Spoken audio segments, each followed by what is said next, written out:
Hi, welcome to Life Skills with Louie. I'm Louie, and today we're talking about subtle energy. If you're just watching of this video for the first time, never seen any of these videos, welcome. And if you've watched a number of them, thank you for returning. As a reminder, there's an introduction to this entire series called Learning to Love. And if you haven't watched that, I encourage you to do so to see how all these skills fit together. And if you haven't watched the introduction to the entire video series, talks about all 5 sections and how they fit together, I would encourage you to do that. So, to dive right in. Today, I'm going to talk about subtle energy and 4 key practices or experiences with subtle energy that I think are foundational. Well, I first connected with subtle energy in college when I started to practice Tai Chi. And then, probably related to that, they connected me with a doctor in medical school who was in this energy healing school. I ended up joining the energy healing school. So, I went to energy healing school at the same time I went to medical school, which was a weird experience. Very different paradigms. And it's taken me 15 to 20 years to integrate these 2 different paradigms. If subtle energy doesn't interest you at all, that's okay. You can just let go of this video. Through my practice of Tai Chi, it became very clear there was something happening here. It's not something that can be measured with our instruments as it stands. And I have thoughts about that, but it doesn't matter. Practically speaking, if it interests you, great. And if it doesn't, that's okay as well. So,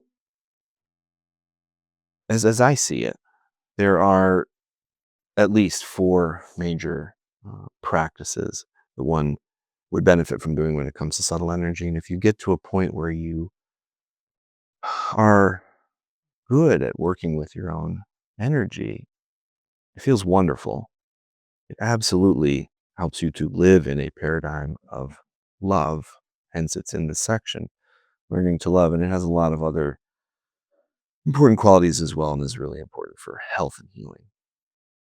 As I thought about this acronym came to mind: subtle energy, GABS, grounding, accumulating subtle energy, balancing your subtle energy, and sharing it. And these are kind of in order of sort of foundational, but also they're all affecting each other and they all are happening all the time. So they're not actually separate, just in case that wasn't clear.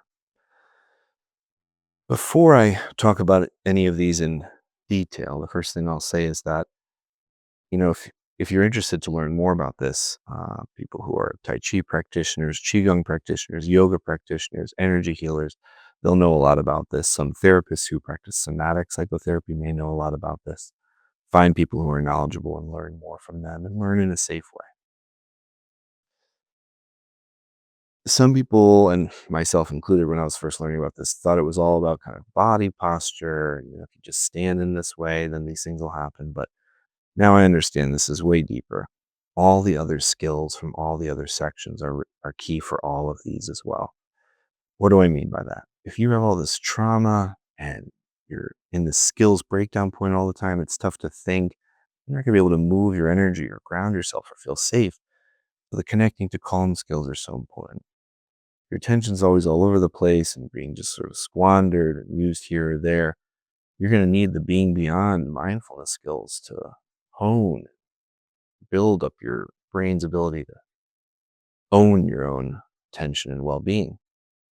If you're not taking care of yourself well and you're eating poorly and you're not exercising, your energy is going to be all over the place. And so the getting to great section, self-care, is going to be critical. And if you're lost in habits that shoot off dopamine but don't actually give you true satisfaction, and there's some addiction going on, you're going to need the connecting to clear skills.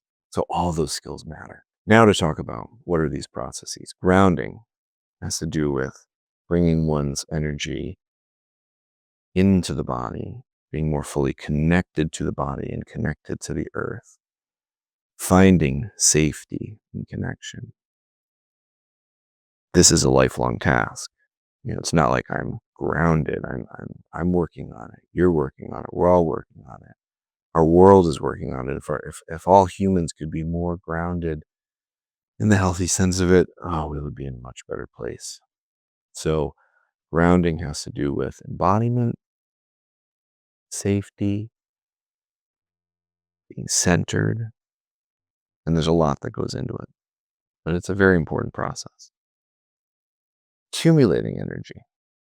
As you become more grounded, actually learning to let energy accumulate, have you contain it and let it build and fill the body is a key practice. There are many things that relate to this: what we eat, whether we exercise, how we treat ourselves. These all matter.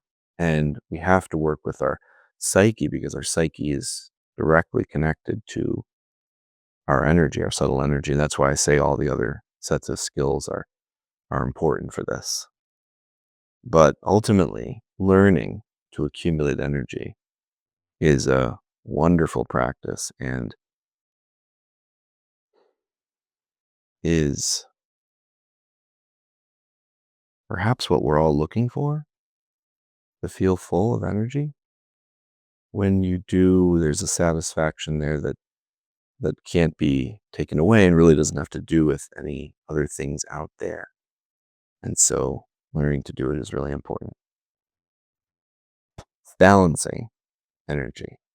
As we have more energy in our body, balancing it, helping it to have a smooth flow is critical. This can have to do with movement and actually moving the body. And I find just doing exercise helps to balance my energy, but also consciously moving the energy with my attention and intent, which you can learn from people, is also helpful for balancing subtle energy so that it's flowing freely through the system. Now, you will probably find there are areas that are blocked. That is normal. That is okay. Don't try to blow through or force anything. There's a reason. You know, trauma and pain are closed off with tension, and we don't want to try to force any opening. You want to get help with others who are skilled so that you can learn what is going on with the block and take care of it and proceed carefully and thoughtfully. But having more and more balance of the energy system is very important. Finally, once you're feeling somewhat grounded, accumulated somewhat a bit of energy and feel some balance and flow of energy, sharing energy then is possible. Giving before you have energy to give is not sustainable, and maybe we shouldn't even call giving, call it something else. Um, but surely I know this to be true. Giving energy when you have it, actually, what happens is that energy flows in as you share it. There's this constant flow, which is deeply pleasant. And so sharing and giving does become uh, truly a gift in and of itself. It relates to the sense of you can't love someone else unless you love yourself. There's truth in all of that. So grounding, accumulating energy, balancing and sharing energy, these processes are critical for the experience of the paradigm of love. And may all of you watching this continue to learn about this and find ways to learn about this and have the experience of more groundedness, more energy in the body, more of a sense of balance and flow, and begin to freely, just because it feels good, share that energy with others. Thank you.